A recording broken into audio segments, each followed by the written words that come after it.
నమస్తే. రాష్ట్ర వ్యాప్తంగా దాదాపు వారం రోజుల నుంచి ఎడతెరిపిలేనటువంటి వర్షాలు ఖమ్మం, వరంగల్ ఇతర ప్రాంతాల్లో కూడా వరద ఉధృతి కనిపిస్తూ ఉంది. అక్కడ వరద బాధితులు కూడా తీవ్ర ఆందోళనకు గురవుతున్నారు. ఇప్పటికే ముఖ్యమంత్రి రేవంత్ రెడ్డితో సహా అక్కడ మంత్రులంతా కూడా సహాయక చర్యలు చేపడుతున్నారు. మరోవైపు కొంతమంది ఏమో వరద రాజకీయాలు అంటున్నారు, ఇంకొంతమంది బురద రాజకీయాలు అంటున్నారు. అసలు తెలంగాణలో జరుగుతున్నటువంటి రాజకీయం ఏంది?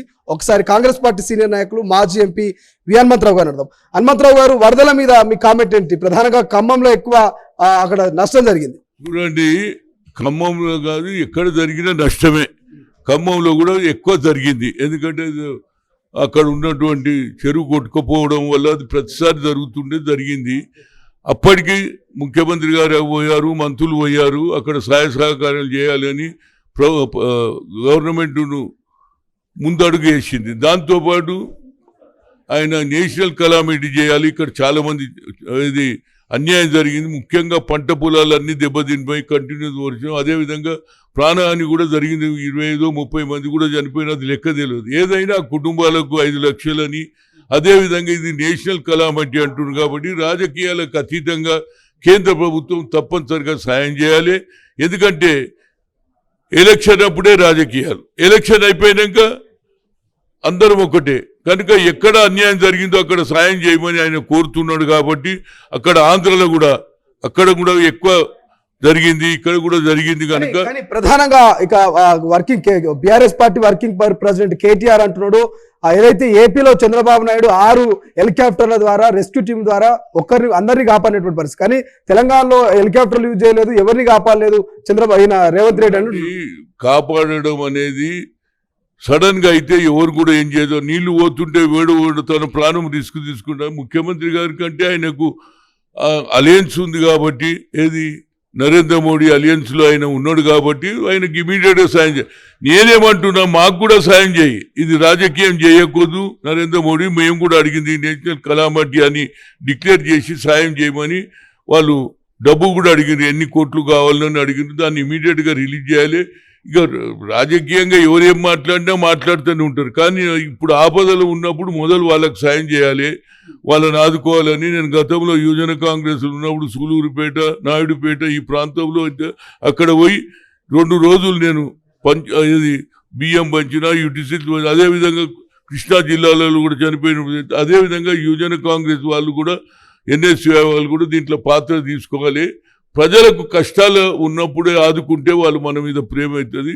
ఇది ముఖ్యంగా రాజకీయ నాయకులు దీన్ని రాజకీయం తక్కువ చేసి ప్రజలకు సాయం చేయమని కోరుతున్నాను. ఎందుకంటే మీకు వేరే రోజులలో రోజు కౌంటర్ ఇచ్చకమే కదా, రోజు ప్రెస్ కాన్ఫరెన్స్ రోజు తిట్టడమే కదా. ఈ 4 రోజులు ఇది ఆపి ఏది ఆపదలు ఉన్నటువంటి రైతులకు, ఆపదలు ఇండ్లు పోయినోళ్లకు, ఈ వర్షాల వల్ల దెబ్బతిన్నోళ్లకు దాని మీద ఎక్కువ కాన్సన్ట్రేట్ చేయమని నేను అపోజిషన్ కూడా కోరుతున్నా. ఇప్పటికే సినీ ప్రముఖులు కొంతమంది ఆర్థిక సాయం చేస్తున్నారు వరద బాధితులకు. ఇంకెవరైనా మీరు ఏమైనా కోరుకుంటారా? తప్పనిసరిగా నేను చూసినాను. పైన ఎవరు మన చిరంజీవి కూడా సాయం చేసిండు. అదే విధంగా ఇవాళ నేను నిన్న జూనియర్ ఎన్టీఆర్ గారు కూడా ఏదో 50 లక్షలు ఇక్కడ 50 లక్షలు, అదేవిధంగా మిగతా సినిమా వాళ్ళు అందరూ కూడా తప్పనిసరిగా యుద్ధపాతిపదికంగా వాళ్ళు కూడా సాయం విరాళాలు అందిస్తే ప్రజలకు లాభం అవుతుంది.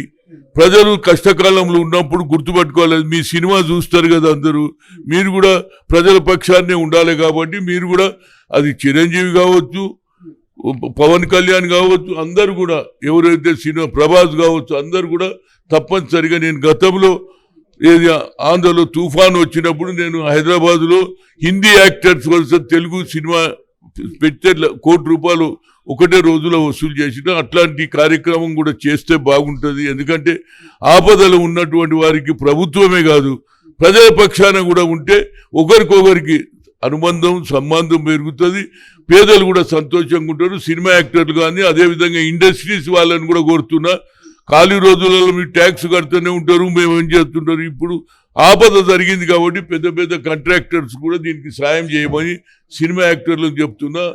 అదేవిధంగా కార్పొరేట్ సెక్టర్లను కూడా కోరుతున్నా, తప్పనిసరిగా వాళ్ళు కూడా సాయం చేస్తే బాగుంటుంది అనేది నా ఉద్దేశం. ఖమ్మంకు మీకు మంచి అనుబంధం ఉంది చాలా రోజుల నుంచి. ఖమ్మంకు మీరు పోతారా? వరద బాధితులు పరామర్శిస్తారా? ఖాళీ దినాలలో పోయినా, ఇప్పుడు ఆపదలు పోయినా. ఏదో నిన్న సీఎం పోయిండు, రేపు ఎల్లుండి నుంచి నేను కూడా పోతా అక్కడికి పోయి అయినంత మటుకు. ఎందుకంటే అక్కడ ఉన్నటువంటి నాకు పరిచయాలతోటి ఏడు ఆపద ఉన్నది ప్రభుత్వం దృష్టికి తీసుకొస్తా. ప్రభుత్వం సాయం చేసేటట్టు కూడా నేను కూడా చూస్తాను. ఎందుకంటే టికెట్ రాలేదని కోపం లేదు, టికెట్ వస్తుంది రాదు.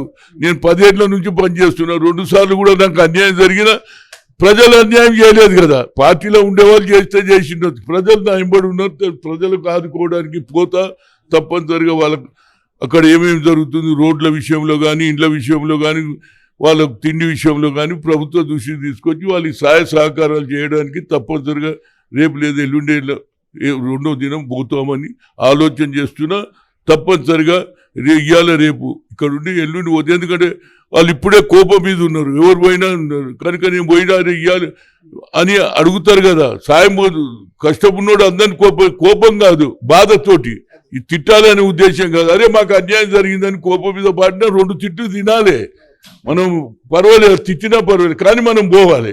పోతే సంతోషపడుతుంది. నేను తప్పనిసరిగా పోతానికి. హనుమంతరావు గారు, ఫైనల్ ఒక మాట, ఇక వరద బాధితుల్ని కాపాడడంలో రేవంత్ సర్కార్, రాష్ట్ర సర్కార్ ఫెయిల్ అయిందంటూ ప్రతిపక్షాలు అంటున్నాయి. దీనికి మీరు ఏం చెప్తారు? దీని మీద చూడండి, ప్రతిపక్షాలు ఏదన్నా చెప్తుంది. వర్షాలు పడుతున్నాయి చెప్పిండ్రు, అలర్ట్ చేసిండ్రు, అయినా కానీ కొన్ని చెరువులు దిగిపోయినాయి, కొన్ని దిగిపోయినాయి. దాన్ని అయితే రాత్రి పూట పోయి ముఖ్యమంత్రి గారు ఆపలేడు కదా, అందరికీ అప్రమత్తం చేశారు. అయినా వరద ఎక్కువైంది, దానివల్ల నష్టమైంది.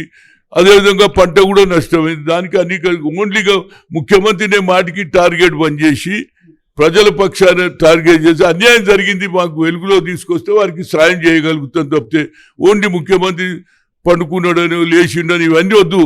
రాజకీయాలు దూరం పెడదాం, ఏదో ఆపదలో ఉన్నటువంటి వరద బాధితులకు సాయం చేద్దామని వాళ్ళని కూడా కోరుతున్నా.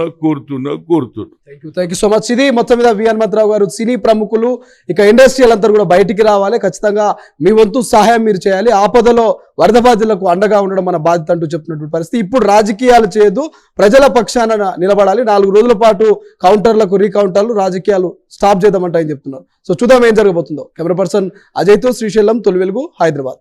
అసలైన తొలి వెలుగు. ఫాలో వాట్సాప్ @తొలి వెలుగు official.